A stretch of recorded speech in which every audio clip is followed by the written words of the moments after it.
सांगितलं जातं की 6 महिन्यात हा पुतळा जो आहे तो उभारण्यात आलेला आहे. मग सरकारची कुठेतरी ही नैतिक जबाबदारी नाही आहे का की अशा पद्धतीने आपण फक्त उद्घाटनासाठी घाई गडबड करून पुतळ्यांचे हे देतोय, परवानगी देतोय किंवा पुतळे उभारतोय? तर ह्यावर कुठेतरी निर्णय झाला पाहिजे, कायदा झाला पाहिजे की नाही?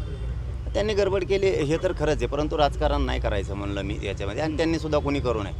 आता शेवटी इथून पुढं तरी अशा घटना होऊ नयेत याच्यासाठी मी सकाळी पण सांगितलं की कायद्यातच दुरुस्ती व्हायला पाहिजे त्या, की महापुरुष कुठले पण असू द्या, त्यांच्याबद्दल जर असं कुठं घडलं, त्यांनी दर्जेदार काम नाही केलं किंवा त्याची काही चूक आहे, त्याच्यात असणारा कोण मध्ये सुद्धा मध्यस्थी बी असतो कोणीतरी, हे सगळेच मध्ये गेले पाहिजे.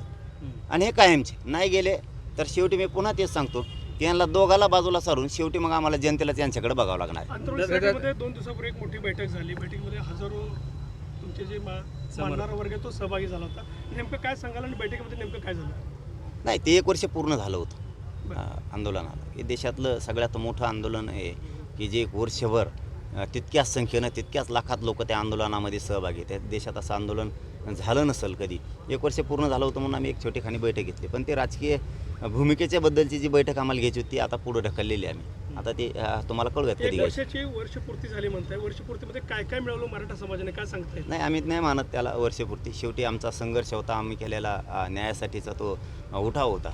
ज्या दिवशी ते होईल त्या दिवशी आमचं वर्ष. पण एवढं मात्र खरं आहे की त्या तारखेला सगळा समाज या राज्यातला एकत्र आला होता. जे काय आम्हाला हिनवलं जायचं, तिरस्कारानं समाजाला माझ्या बघितलं जायचं, नाव ठेवलं जायचं, एक होत नाही अमुक तमुक, तर त्या दिवशी समाज राज्यातला एक झाला होता आणि त्याला 1 वर्ष पूर्ण होऊन आताही तो संघर्ष आणि तो लढा सुरूच. दादा, आरोग्यमंत्र्यांनी काल एक विधान केलेलं आहे की शेतकऱ्याचे अवकात काढलेले आहे. खरं तर न्याय मागण्यासाठी हा शेतकरी त्यांच्याकडे गेला होता, मतदारसंघातला होता. त्यांनी ते स्टेटमेंट दुरुस्त करायला पाहिजे, कारण शेवटी शेतकऱ्यांच्या जनतेच्या भावना नाही दुखू शकत तुम्ही. तुमच्याकडे कसले पदं आलेत म्हणून तुम्ही लोकांना वाटेल ते तोंड टाकून नाही बोलू शकत, कारण त्याचे दुर्गामी परिणाम खूप वाईट होते, खूप वाईट होणार आणि होणार सुद्धा. शेतकरी सोडत नाहीत, असं शेतकऱ्याच्या मागं लागणारा शेतकरी सोडित नसतं आणि सोडायला बी नाही पाहिजे.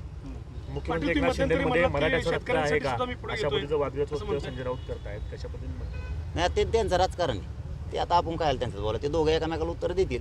पण आमच्या आरक्षणाच्या बद्दल आणि शेतकऱ्याबद्दल आम्ही खंबीर आहेत, आम्ही मागत लागणार आहे. शेतकऱ्यांसाठी मी करतो म्हणाले काय झालं? शेतकऱ्यांसाठी आहे, मुस्लिम समाज असेल, धनगर समाज असेल, सगळ्यांसाठी मी सगळ्या घटकांना सोबत घेऊन काम करतो असं तुमचं म्हणणं आहे? करतोयच.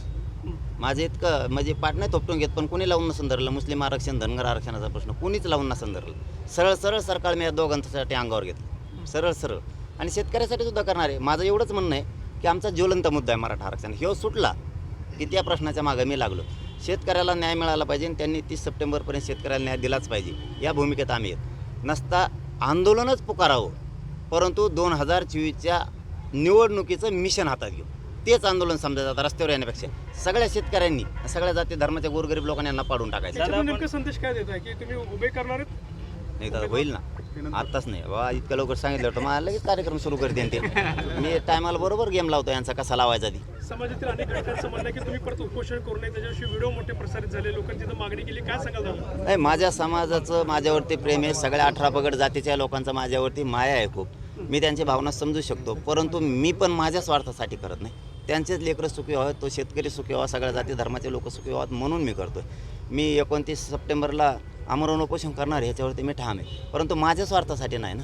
माझ्या समाजाचे लेकरं आक्रोश करत आहेत, बलिदानं खूप गेलेत, मी त्यांच्या न्यायासाठी झगडतो आहे. समाजाची माया बरोबर त्यांच्या ठिकाणी ते योग्य आहेत की करायला नाही पाहिजे, परंतु मला माझ्या ठिकाणी मी योग्य आहे की माझ्या समाजासाठी मी काहीतरी केलं पाहिजे, म्हणून मी माझी जीवाची बाजी लावतो. दादा,